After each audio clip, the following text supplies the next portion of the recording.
But God had his mysterious priorities, and Ishmael was banned from the house, and God made it clear that the future of Abraham's people, the seed of this great nation, lay not in Ishmael, the oldest boy, but inside Isaac.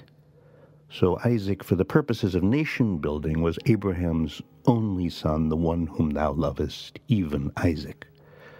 But now, years later, on this day, now that Isaac was almost a grown-up, now God says, take now thy son, thine only son, who thou lovest, even Isaac, and get thee into the land of Moriah, and offer him there for a burnt offering, by which he means a human sacrifice. The Hebrew word is olah, meaning an offering which is totally consumed. So Isaac is to disappear, to be reduced to ashes.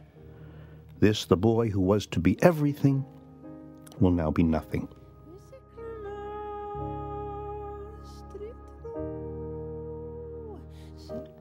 And what does Abraham do when he hears this command? What does he say? In the story, he says nothing. Instead, it says, and Abraham rose early in the morning and saddled his ass and took 2 of his young men with him and Isaac his son. And he cleaved the wood for the burnt offering and rose up and went unto the place of which God had told him. He does not argue.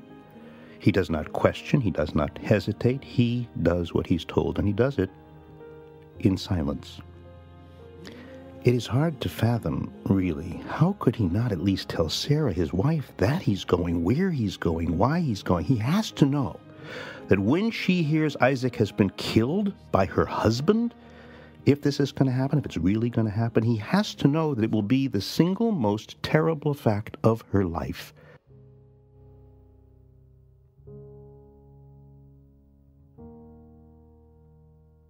And of their marriage. Maybe Abraham is hoping it won't happen. We don't know.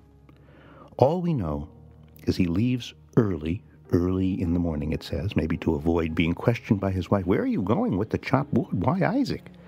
And Abraham and Isaac walk side by side with the donkey and the 2 servants, heading to this place that God had chosen.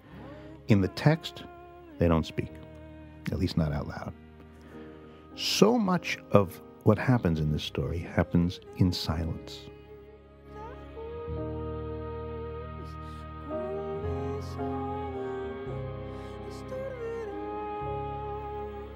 In silence, they walk for 1 day, 2 days, 3 days. On the 3rd day, he says to his servants, stay here, and I and the lad will go yonder, indicating the mountain, and he puts the wood onto Isaac's shoulders and his back, and he takes out a knife and some hot embers, and now the 2 of them, the father and the son, they walk on alone. And that's when Isaac stops, and for the very first time he asks his question, his heart-rending question.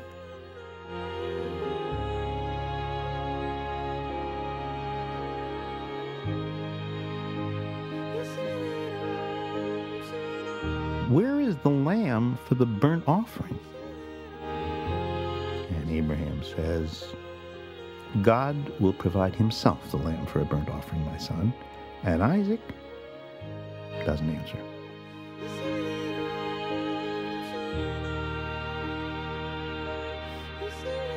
They keep walking together to Isaac's annihilation, saying nothing.